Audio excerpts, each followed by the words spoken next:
नमस्ते। चलिए, आज हम सीखेंगे कि DWS मशीन को सही तरीके से कैसे इस्तेमाल करें ताकि हमारा काम एकदम आसान और सटीक हो जाए। देखिए, हमारा मकसद बिल्कुल साफ है। DWS मशीन से हर बार पहली ही कोशिश में एकदम सही रीडिंग लेना। बस इससे क्या होगा, हमारा काम तेजी से होगा और गलतियों की कोई गुंजाइश ही नहीं रहेगी। तो चलिए, काम शुरू करने से पहले कुछ बहुत जरूरी चीजें हैं जो हमें रोज करनी है। एक नजर उन पर डालते हैं। ये 3 बातें गांठ बांध लीजिए।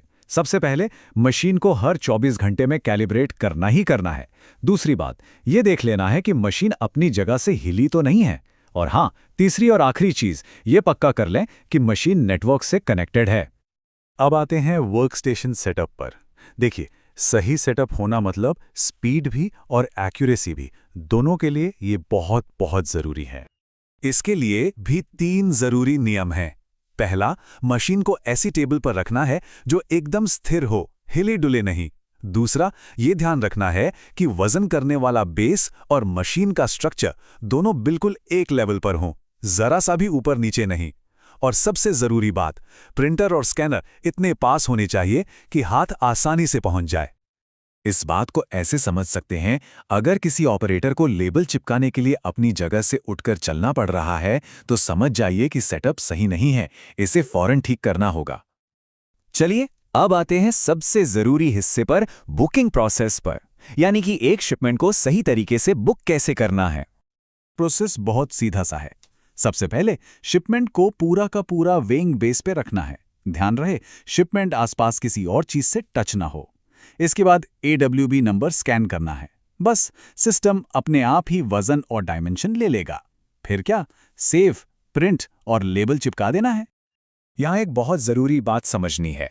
वजन या डायमेंशन को हाथ से मतलब मैनुअली एंटर नहीं किया जा सकता, वो ऑप्शन बंद है। सिस्टम पूरी तरह से मशीन से मिलने वाली रीडिंग पर ही काम करता है, इसलिए मशीन को सही से इस्तेमाल करना ही एकमात्र रास्ता है। ठीक है, तो अब कुछ ऐसे जरूरी नियमों को फटाफट दोहरा लेते हैं जिन्हें हमेशा ध्यान में रखना है ताकि कोई गलती ना हो। पहला और सबसे आसान नियम, जब वजन लिया जा रहा हो तो स्केल पर सिर्फ और सिर्फ शिपमेंट होना चाहिए और कुछ भी नहीं, ना कोई दूसरा सामान, ना ही किसी का हाथ। ये भी उतना ही जरूरी है। मशीन के कैमरे का जो व्यू है वो एकदम साफ होना चाहिए, मतलब उसके सामने कोई भी सामान या कोई भी व्यक्ति नहीं आना चाहिए, खासकर जब स्कैनिंग हो रही हो। और ये एक बहुत सख्त नियम है, इसे याद रखिएगा। मशीन एक बार जहां सेट कर दी गई है, उसे अपनी जगह से बिल्कुल भी नहीं हिलाना है। क्यों? क्योंकि उसकी जगह बदलने से रीडिंग गड़बड़ा सकती है। और आखिर में ये बात हमेशा याद रखनी है, अगर कभी मशीन अपनी जगह से हिल भी जाए तो उसे दोबारा इस्तेमाल करने से पहले रिकैलिब्रेट करना ही पड़ेगा। ये बहुत ज़रूरी है। सही रीडिंग पाने का यही एकमात्र तरीका है। इन सभी नियमों को मानने से काम हमेशा एकदम सही होगा।